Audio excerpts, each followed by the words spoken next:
మొదటి పేతురు దయచేసి 2వ అధ్యాయము 4వ వచనాన్ని చదువుకుందాం. మనుషుల చేత విసర్జింపబడినను దేవుని దృష్టికి ఏర్పరచబడినది అమూల్యమును సజీవమునైన రాయియగు ప్రభువునొద్దకు వచ్చిన వారై దేవుడి వాక్య భాగాన్ని మన వినికిని ఆస్వాదించుగాక. ప్రార్థన చేద్దాం. స్తోత్రములు నాయన, ప్రేమ కలిగిన తండ్రి, చదవబడిన వాక్య భాగాన్ని మా వినికిలో ఇప్పుడు మీరు దీవించి ఆశీర్వదించి మీ పరిశుద్ధ రక్తము చేత మీ దాసుని బాగుగా కడిగి తైలాభిషేకం, నూతన తైలాభిషేకం మీ దాసునికి ఇచ్చి మీ దాసుని నోటని మాటలు ఉంచి మా అందరితో మాట్లాడు. యేసయ్య నామములో ప్రార్థిస్తున్నాం తండ్రి. ఆమేన్. స్తోత్రం. దేవునికి మహిమ కలుగును గాక. ప్రియ దేవుని బిడ్డలారా, చదవబడినటువంటి వాక్య భాగంలో అపోస్తలుడైనటువంటి పేతురు భక్తుడు ప్రస్తావించినటువంటి విషయాన్ని మనం దృష్టి పెడితే, కాసంత ఆలోచిస్తే, ఈ మాట మన ప్రభువు యేసును గురించి పలకబడినటువంటి మాట. ప్రియదేవుని బిడ్డలారా, మరి సజీవమునైన రాయియగు ప్రభువునొద్దకు వచ్చి, ఒక సజీవమైనటువంటి రాయి ఒకటి ఉన్నది. ఆ రాయి దగ్గరికి మీరు వచ్చారు అని చెబుతున్నారు. అంటే క్రైస్తవులను పట్టుకొని చెబుతున్నారు, ఆ రాయి దగ్గరికి మీరు వచ్చారు. ఆ రాయి ఏంటో చెబుతున్నాడు. సజీవమైన రాయి, అమూల్యమైనటువంటి రాయి. అంటే మన యేసు ప్రభువారు తృణీకరించబడిన రాయి, మూలకు తలరాయి. అవు లేఖనం ప్రకారం ఆ మాట యేసును గురించి ప్రస్తావించబడినటువంటి మాట. ఇక్కడ మనం ఆలోచిస్తే, ప్రియ దేవుని బిడ్డలారా, యేసు ప్రభు వారు విశ్వానికి దేవుడు. ఆయన సృష్టికర్త, లేని వాటిని సృష్టించిన వాడు. కలిగి ఉన్నదేది ఆయన లేకుండా కలగలేదని యోహాను సువార్తలోని మరి 1వ అధ్యాయం 2వ వచనం, ఆయనను గురించి 1వ వచనం 2వ వచనం, ఆయన యొక్క గొప్పతనాన్ని అక్కడ మనకు లేఖనం ప్రస్తావిస్తుంది. మరి ఆయన వాక్యమై ఉన్నటువంటి దేవుడు, కలిగి ఉన్నదేది ఆయన లేకుండా కలగలేదు అని లేఖనం చెబుతుంది. యేసు ప్రభువు సర్వశక్తి కలిగిన వాడు, లేని వాటిని ఉన్నవాటిగా పిలిచినవాడు. ఆయనకు అసాధ్యమైంది ఏది కూడా లేదు, సమస్తం ఆయనకి సాధ్యమే. కానీ ఆయన ఈ మానవ లోకానికి వచ్చినప్పుడు, నరవతారం ఎత్తినప్పుడు ఆయన స్థితి ఏంటి అంటే, మనుషుల చేత తృణీకరించబడిన స్థితి. బాగా వినాలి, ఒక్క ముక్క మీరు వినాలి. ఆయన అతికాంక్షణీయుడు, కోరదగిన వాడు. ఆయన చూడడానికి కూడా ఏ మానవుడికి యోగ్యత లేదు. దేవుని చూసే యోగ్యత ఎవడుకుంది? దేవుని చూసే యోగ్యత కెరూబులకు, శరాపులకు లేదని కదా. మరి సైన్యములకు అధిపతి యెహోవా పరిశుద్ధుడు పరిశుద్ధుడు అని 2 రెక్కలతో ముఖము కప్పుకొని కెరూబులు ఆయన చూడడానికి వెలిసి ముఖాన్ని కప్పుకుంటున్నారు. కెరూబులు పాపము లేనటువంటి వాడు. కెరూబులను కూడా మనం చూడలేం. అలాంటిది అంత మహిమ కలిగినటువంటి కెరూబులు యేసు ప్రభు వారిని చూడడానికి తెగించలేనటువంటి పరిస్థితి. అంత సర్వశక్తి కలిగిన వాడు, అంత గొప్పవాడు, సమస్తమును అన్నిటినీ సృష్టించిన వాడు ఆయన. కానీ మానవ లోకంలోనికి ఆయన వచ్చినప్పుడు మనుషుల చేత తృణీకరించబడ్డాడు. ఇది ఎలాగో అర్థం చేసుకోవాలి. ఒక మాట, ఒక ఉదాహరణ, ఒక కథ రూపాన్ని మీకు చెబితే, దేశాన్ని ఒక మహారాజు లేక ఒక ప్రధానమంత్రి ఉన్నారనుకో, మనలాంటి సాధారణమైన మనుషులు ఇంటికి ఆయన వస్తారని వస్తే, నువ్వు మా ఇంటికి రావద్దు, నువ్వు వెళ్ళిపో అని ముఖం మీద తలిపేయడం అసలు ఎంత విచిత్రం, ఎంత ఆశ్చర్యం. అసలు అంత గొప్ప వ్యక్తి మన ఇంటికి రావడానికి మనకు యోగ్యత లేదు. మనకు యోగ్యత లేదు. ఆయన వచ్చాడు, ఆనందించవలసింది పోయి, సంతోషించవలసింది పోయి, ఆయనను తృణీకరించడం ఎంత అజ్ఞానం. ఆయన తృణీకరించడం అజ్ఞానం.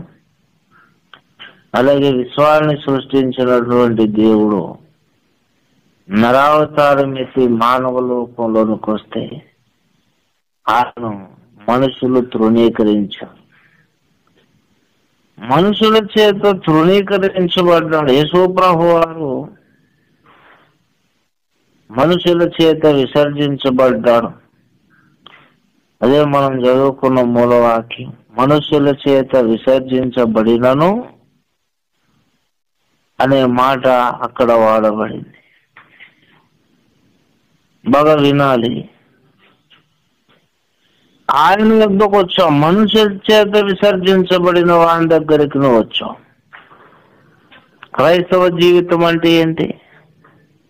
సమాజము, మనుషులు, లోకము, అప్పటి ప్రజలు యేసు ప్రభు మాకొద్దు, యేసు ప్రభు వద్దు. ఎవరు కావాలయ్యా మీకు అంటే బందిపోడు దొంగ కావాలి, ఆ బరబ్బ కావాలి.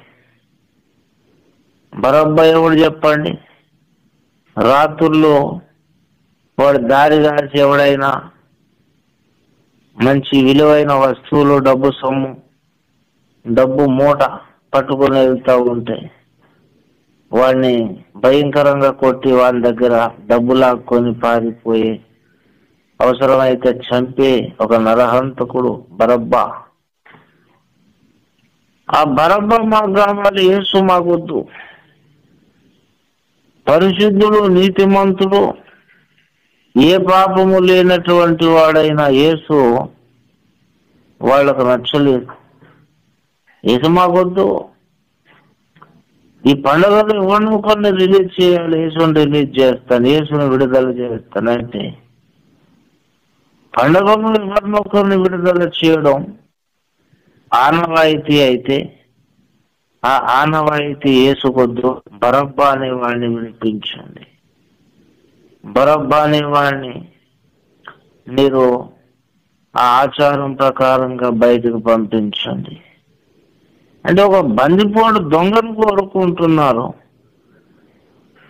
మనుషులను కొట్టి చంపి వాళ్ళ దగ్గర ఉన్న సొమ్మును రాజేసేటువంటి ఆ దుర్మార్గుని, దుష్టుని మనుషులు కోరుకుంటున్నారు.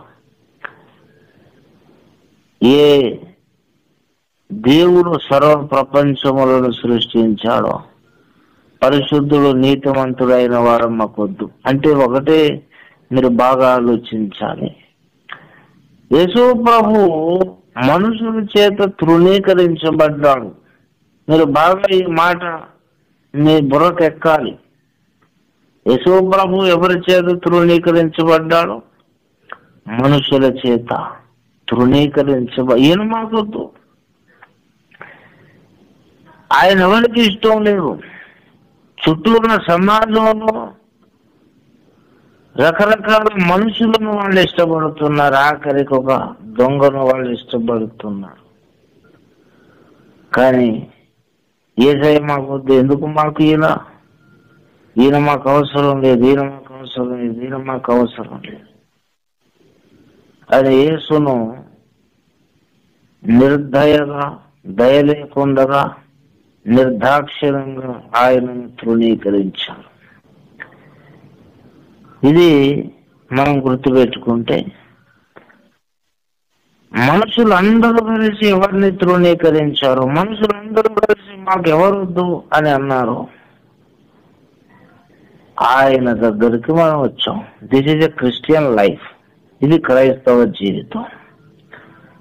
మనుషుల చేత తృణీకరించబడిన వారి దగ్గరికి మనం వచ్చాం.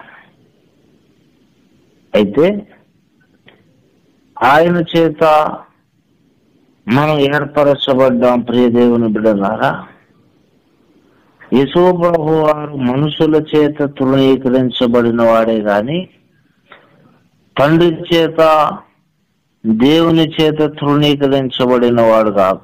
ఆయనకున్న లక్షణం, మనుషుల చేత విసర్జించబడ్డాడు ఒకటి, దేవుని దృష్టికి ఏర్పరచబడినది అమూల్యమును సజీవమైన రాయి.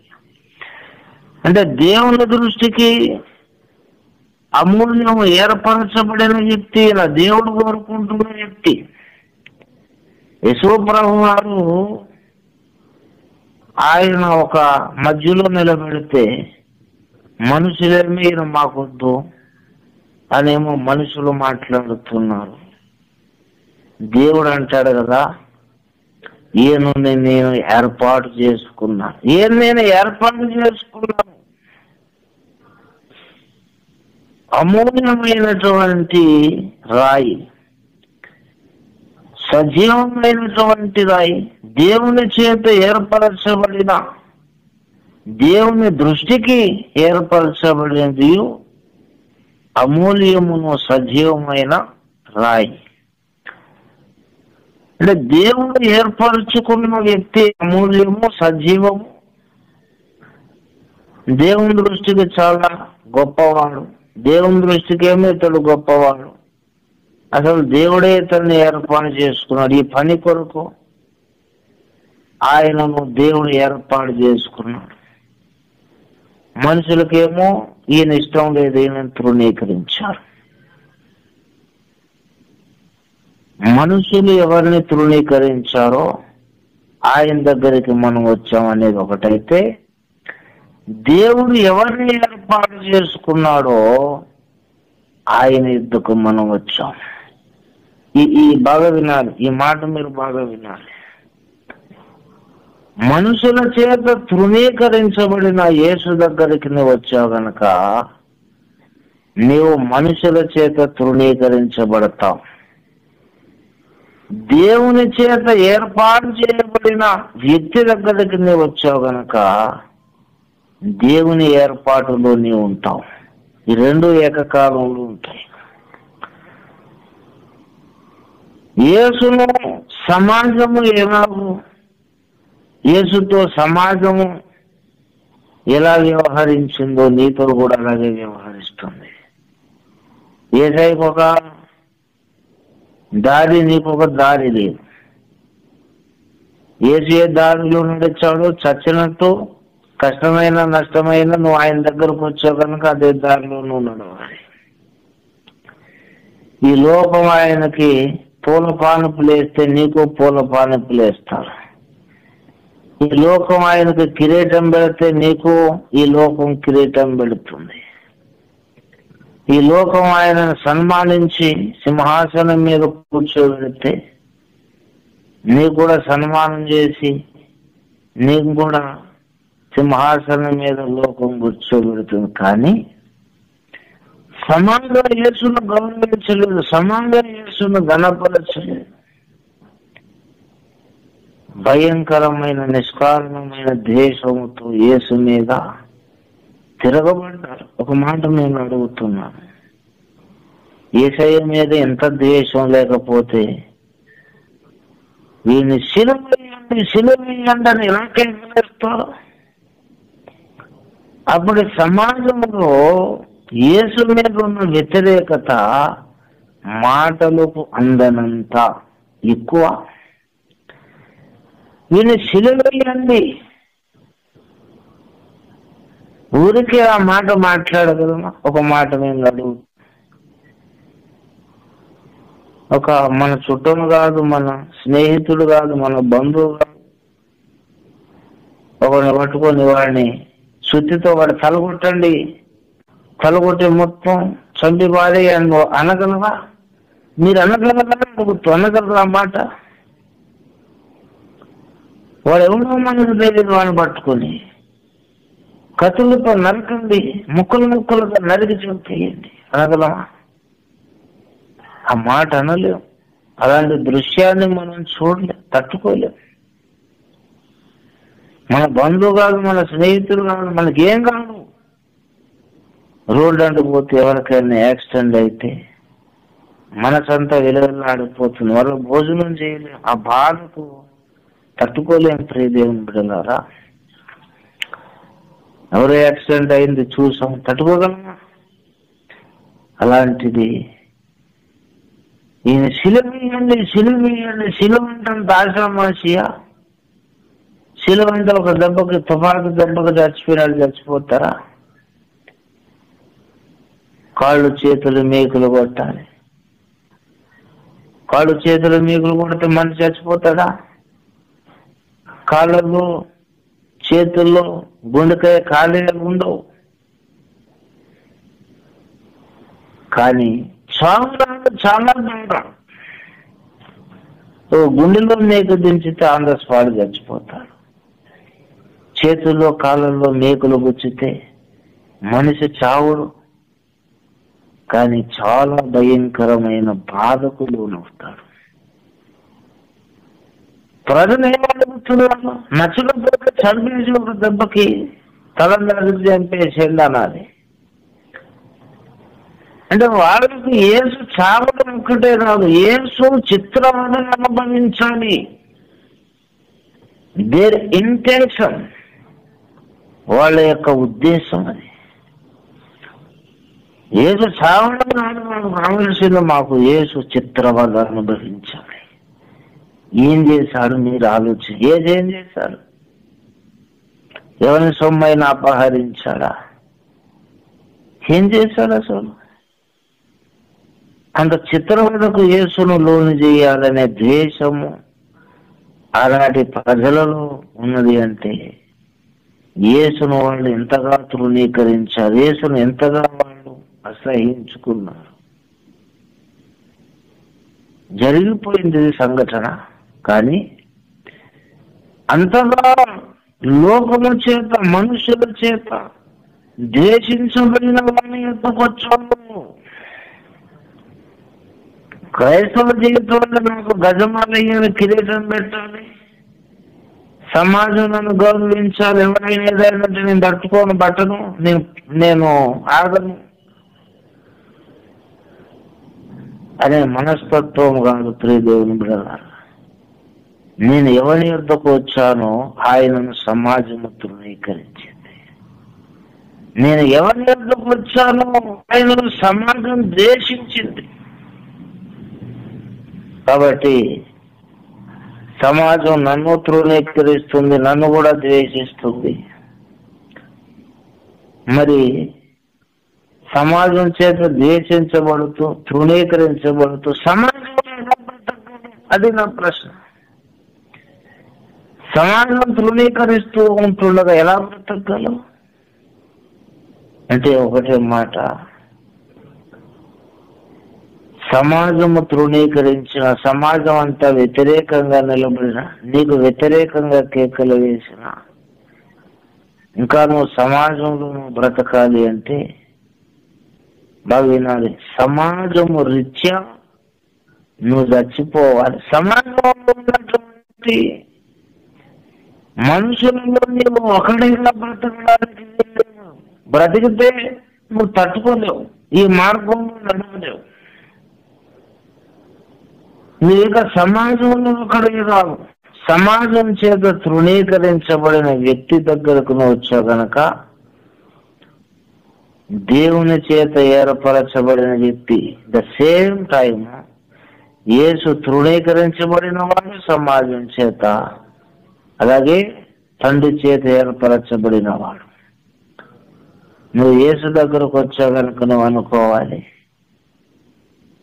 దేవుని చేత ఏర్పాటు చేయబడిన వ్యక్తిని నేను. అక్కడ నేను తృణీకరించే సమాజం మధ్యలో, నిన్ను వ్యతిరేకించే సమాజం మధ్యలో, నిన్ను ద్వేషించే సమాజం మధ్యలో నీ ఒక దీపముగా వెలిగి ఉండాలి అంటే తప్పకుండా నీకు ఉండవలసిన లక్షణం, నేను దేవుని చేత ఏర్పరచబడిన వ్యక్తిని. ఎందుకు నువ్వు దేవుడు ఎప్పుడయ్యావు? అసలు ఎందుకు అయ్యావు అంటే ఒకటే కారణం, యేసును దేవుడు ఏర్పాటు చేసుకున్నాడు గనక, దేవుని చేత ఏర్పాటు చేయబడిన వ్యక్తి దానికి నేను వచ్చాను గనక, నేను కూడా దేవుని దృష్టికి ఏర్పరచబడిన వాడును. ఈ స్పృహ ఉన్నదాన్ని అడుగుతుంది. ఈ స్పృహ ఉందా? దేవుని ఏర్పాటు చేసుకున్నా, నీ మీద ఆయనకు ఆలోచన ఉన్నది, ప్రణాళిక ఉన్నది, తలంపులు ఉన్నాయి. దేవుని చేత నేను ఏర్పరచబడిన వ్యక్తిని అనే విశ్వాసంలో నువ్వు ఉంటేనే తృణీకరించే సమాజం మధ్యలో నువ్వు నిలబడగలవు. లేదంటే దేవుని కొరకు నువ్వేం పని చేయలేవు. నువ్వు దేవుని దగ్గరకు వచ్చావు, దేవుని దగ్గరకు వస్తే అయిపోయిందా? దేవుని కొరకు పని చేయాలి, దేవుని కొరకు బ్రతకాలి. బ్రతికితే అయిపోయిందా? సమాజం రాళ్ళేసి కొడుతుంది. పౌలును రాళ్ళేసి కొడుతుంది సమాజం. పౌలు మహామేధావి, కానీ పౌలు భయంకరంగా తృణీకరించబడ్డాడు, చెరసాలలో వేయబడ్డాడు. బెత్తవ దెబ్బలు పౌలు తిన్నాడు. ఎందుకయ్యా నీకు ఇంత బాధ, శ్రమలు, ఇంత ద్వేషం సమాజంలో? అంటే యేసయ్య వద్దకు వచ్చాను కదండి. యేసు దగ్గరకు రాకపోతే పౌలును అందరూ గౌరవిస్తారు, సన్మానిస్తారు. పౌలు జ్ఞాని అంటారు, బలవంతుడు అంటారు, పౌలు చాలా గొప్పవాడు అంటారు. కానీ యేసు దగ్గరకు వచ్చాడు కనుక పౌలందరి దృష్టికి ఇప్పుడు వ్యర్థుడుగా, పనికి రానివాడుగా అయిపోయాడు. నువ్వు ఏ టాలెంట్ ఉన్నా, ఎంత ఘనత ఉన్నా, ఎంత డబ్బున్నా వ్యక్తి అయినా యేసు దగ్గరకు వస్తే సమాజం నిన్ను ద్వేషిస్తుంది. నువ్వు డబ్బున్న వాడినైనా కూడా సమాజం నిన్ను ద్వేషిస్తుంది. నువ్వు దేవుని కొరకు బ్రతకదలిచినప్పుడు సమాజం నిన్ను ద్వేషిస్తుంది. గనక ప్రియ దేవుని విడలారా, మనుషుల ద్వేషము సాధారణమైన ద్వేషంలో మనం కొట్టుకుపోతాం. అందరూ మనకు వ్యతిరేకంగా మాట్లాడితే మనం ఎలా సుఖంగా బ్రతకగలం? ఎలా నెమ్మదిగా పండుకోగలం? అయితే దీనికి పరిష్కారమే దేవుని చేత నేను ఏర్పరచబడ్డా. సమాజం ఏదైనా మాట్లాడుకొని, సమాజం ఎంత ద్వేషమైనా నన్ను కక్కని, ఈ సమాజం నుండి వ్యతిరేకత నాకు ఎందుకు వస్తుందంటే యేసు యుద్ధకు వచ్చాను కనుక సమాజం నాకు వ్యతిరేకమైంది. పర్వాలేదు, యేసు గారికి వచ్చాను కనుక దేవుడు నన్ను ఏర్పాటు చేసుకున్నాడు. అంటే ఇక్కడ ఎలా అయిందంటే అప్పేమో 1,00,000 రూపాయలు ఉంది, ఆస్తి ఏమో 1000 కోట్లు ఉన్నది. ఎక్కడైనా లెక్కలు ఉన్నాయా? అప్పు 1,00,000 రూపాయలు ఉన్నది, ఆస్తి ఏమో 1000 కోట్లు ఉంది. నాకు 1,00,000 రూపాయలు అప్పు ఉన్నది ఎలాగంటాడు ఎవడైనా? 1000 కోట్లు ఇస్తున్నప్పుడు సమాజం చేత తృణీకరించబడేది 1,00,000 రూపాయలే. దేవుని చేత ఏర్పరచబడ్డావు కనుక 1000 కోట్లతో సమానం. మనకు ప్రియ దేవుని బిడ్డలారా, నువ్వు నీతివంతుడు, గొప్పడు, బలవంతుడు అదంతా పక్కన పెట్టు. యేసును నువ్వు అంగీకరించు, నమ్మి బాప్తిస్మం, దేవుని చేత నువ్వు ఏర్పరచబడ్డావు. దేవుడు నిన్ను ఏదో ఒక పని కొరకు ఆయన నిన్ను ఏర్పాటు చేసుకున్నాడు. దేవుడు నన్ను ఏర్పాటు చేసుకున్నాడు అనే ఒక విశ్వాసంతో, ధైర్యంతో నువ్వు బ్రతకగలిగితే సమాజంలో బ్రతకగలవు, లేదా సమాజంలో బ్రతకలేవు. నీ వల్ల కాదు. సైతాన్ అంధకార శక్తులు మనసులను వాడుకొని నిన్ను తొక్కేస్తాడు. అన్నిటికంటే ఏంటో తెలుసా? నేను నిరాశ నిస్పృహలలోనికి మనుషులను వాడుకునేవాడు నెట్టేస్తాడు. దేవుని ఎరగని ప్రజలు, దేవునితో సమాధానపడని ప్రజలు సైతాను చేతిలో కీలుకున్నారు. ఇంకా గట్టిగా మాట చెప్తా వినండి. నమ్మి బాప్తీసం పొంది కూడా దేవుని కొరకు బ్రతకడానికి ఇష్టం లేని వ్యక్తులు కూడా సైతాను చేతిలో కీలు బొమ్మలే. నామకార్థులైన క్రైస్తవులు కూడా సైతాను చేతిలో కీలు బొమ్మలే. రక్షణ పొందిన నామకార్థులు వాళ్ళు కూడా సైతాను చేతిలో కీలు బొమ్మలే. ఈ కీలు బొమ్మలను వాడుకొని నేను నిరాశ నిస్పృహలోనికి నెట్టివేస్తాడు. నేను డిప్రెషన్లోనికి నడిపిస్తాడు. నీకు ఆశలు లేకుండా, దేవుని ఆశలు లేకుండా చేస్తాడు. నీ బ్రతికే నీకు భారం అయిపోతుంది, నీ జీవితం నీకు భారం అవుతుంది. నువ్వు బాగా ఆలోచించి చూస్తే నా బ్రతికి ఎందుకు ఎంత భారం అయ్యింది అంటే దాని వెనకాల కొంతమంది మనుషులు నీకు కనబడతారు. కొంతమంది వ్యక్తుల ద్వారా నీ జీవితమే నీకు భారం అయ్యింది. ఎందుకు ఈ వ్యక్తుల ద్వారా నా బ్రతుకు నాకు భారం అయింది అంటే ఆ వ్యక్తులు సైతాను చేతిలో కీలు బొమ్మలు. కాబట్టి ప్రియ దేవుని బిడ్డలారా, ఏ వ్యక్తుల ద్వారా కూడా సైతాను నిన్ను డిప్రెషన్లోనికి పంపలేకుండా, నేను శ్రమల పాలు చేయకుండా ఉండాలి అంటే నీ దగ్గర ఒక సొల్యూషన్ ఉండాలి. నేను దేవుని చేత ఏర్పరచబడిన వ్యక్తిని. దేవుడు నన్ను ప్రత్యేకించుకున్నాడు, ఏర్పాటు చేశాడు.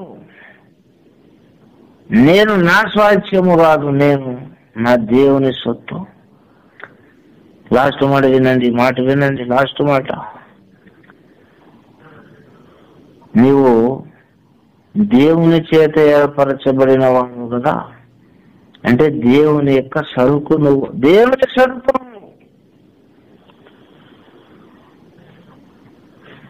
ఒక డబ్బున్నవాడు, అధికారం ఉన్నవాడు ఇంట్లో విలువైనటువంటి సరుకులు ఉంటాయి. బంగారమే ఉన్నది, మనం ఇల్లు తెచ్చుకోగలమా? కుక్కలు, తర్వాత కాపలాదారులు, ఎక్కడ వెళ్ళగలం? అలాంటిది నువ్వు దేవుని చేత ఏర్పరచబడ్డావు అంటే నువ్వు దేవుని యొక్క ఒక సరుకు, ఒక కీలకమైన సరుకు. నువ్వు దేవుని స్వాస్థ్యాన్ని, నువ్వు దేవుని యొక్క స్వాస్థ్యము. ప్రియ దేవుని బిడ్డలారా, అంటే దేవుని యొక్క సొత్తు. నువ్వు దేవుని సొత్తుని ఎవడు అపహరించలేడు. నువ్వు ఒకటే దృష్టి ఉండాలి, నేను నాకు చెందను, నేను దేవునికి చెందుతాను. నేను దేవుని సొత్తు, దేవుని సరుకు. ఎందుకంటే దేవుడు నన్ను ఏర్పాటు చేసుకున్న నాడే నేను దేవుని సరుకు అయిపోయాను. దేవుని సరుకు నేను, నాకు చెందదు ఈ మనుషుల దేశం ఇవంతా, ఏది నాకు చెందదు. నేను దేవుని సరుకు, దేవుని సంబంధించిన వాడు. ఇక్కడికి మనం వస్తే సమాజంలో వ్యతిరేకతను మనం తట్టుకోగలం. అంతే తప్ప నేను దేవుని సరుకు కాదు, నాకు నేనే చెందుతాను, నేను ఎవరు దేవునికి చెందనని నువ్వు అనుకుంటే నువ్వు నలిగిపోతావు, మధ్యలో రాలిపోతావు. నువ్వు ఎలాంటి పరిస్థితుల్లోనైనా నువ్వు సురక్షితంగా ఉండాలి అంటే నేను దేవుని సరుకు, నాకు నేను చెందాను, నేను దేవుని వాడను, నేను దేవుని దానను అనే దగ్గరికి మనం వచ్చి ఆగిపోవాలి. అక్కడ నివాసం కట్టుకోవాలి. మనం నీ మైండ్, నీ విశ్వాసం అంతా అక్కడ ఉండిపోవాలి. నేను దేవునికి సంబంధించిన దేవుని సొత్తు. నేను అక్కడ నువ్వు ఆగిపోతే సైతాన్ ఎన్ని బాణాలు ఇచ్చినా, ఎన్ని తోలు బొమ్మలు పంపించినా నువ్వు తప్పకుండా దేవుని యొక్క ఏర్పాటులో ముందుకు పోగలవు తప్ప సైతాన్ అస్త్రాలలో పడి నువ్వు కొట్టుకొని పోవు. కనుక ప్రియ దేవుని బిడ్డలారా, మీరెవరైనా సరే దేవుని దగ్గరకు వచ్చారు, యేసు దగ్గరకు వచ్చారు కనుక దేవుని చేత ఏర్పరచబడ్డారు. నేను దేవుని సొత్తు, నేను దేవుని సొత్తు, నాకు నేను చెందను అనే విశ్వాసంలోనికి రండి. సమాజంలో వచ్చే వ్యతిరేకత, సైతాను బాణాల నుండి మనం తప్పించుకోగలుగుతాం.